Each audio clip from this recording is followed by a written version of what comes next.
नमस्कार बंधू आणि भगिनींनो. तर आज आपण कारल्याची भाजी कशी करायची ते बघणार आहोत. विशेषतः मधुमेहींसाठी आपण स्पेशल कारल्याची भाजी करणार आहोत. तर आपण ते कारलं कसं खायचं, कशा पद्धतीने खायचं.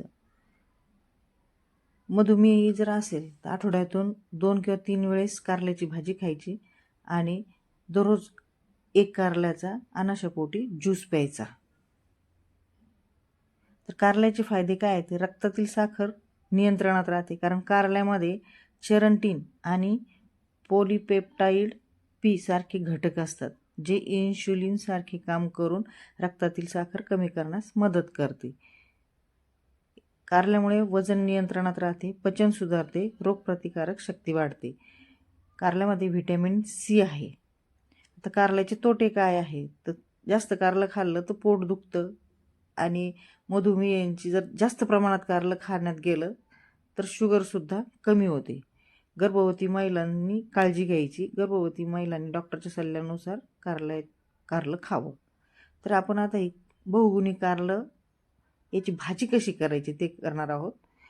तर आता आपण स्वच्छ कारले असे मिठाच्या पाण्यामध्ये धुवून घेतले, त्याचे छोटे छोटे काप केलेले आहे. त्याच्यामध्ये मीठ टाकलं आणि थोडं पाण्याचा शिडकारा दिला आणि डब्यामध्ये झाकून ठेवलं. आता ही प्रोसिजर आपण सकाळी जर कारलं करायचं असेल तर रात्री ही प्रोसिजर करायची आणि जर रात्री करायचं असेल तर सकाळी अशी प्रोसिजर करायची आणि 12 तास कारलं तसं डब्यामध्ये झाकून ठेवायचं. आता बघा आपले इथं 12 तास झालेले आहेत. आपण कढईमध्ये तेल गरम केलंय आणि हे पूर्ण कारले आपण हाताने असे पिळून घेतलेले आहे. बघा हे मधुमेहींसाठी फार कारलं महत्त्वाचं आहे.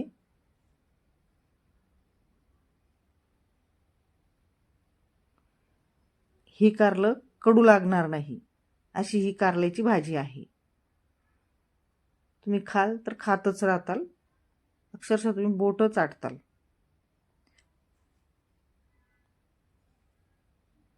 कारलं खायला ज्यांना आवडत नसेल त्यांना सुद्धा ही भाजी नक्कीच आवडेल. ही फक्त तुम्ही रेसिपी बघा.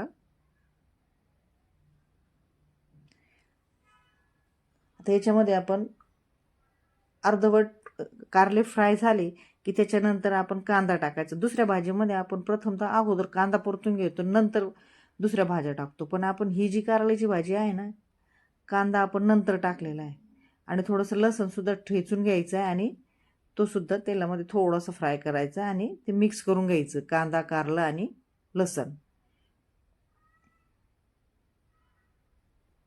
आता लाल तिखट आपण टाकून घेतलेलं आहे.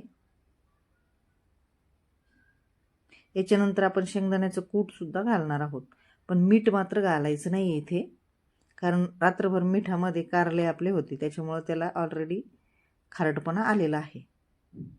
आता याच्यानंतर आपण मॅजिक मसाला टाकणार आहोत. मॅजिक मसाला एकदम फार सौम्य आहे, तो जास्त हार्ड नाही, त्याच्यामुळे आपण तो मॅजिक मसाला टाकतोय. आणि भाजी लहान मुलंसुद्धा खाऊ शकतात, मोठे माणसंसुद्धा खाऊ शकतात. फार अशी तिखट किंवा मसालेदार नाही आहे. एकदा तुम्ही टेस्ट बघा.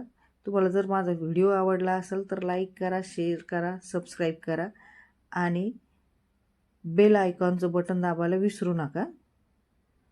खूप खूप धन्यवाद.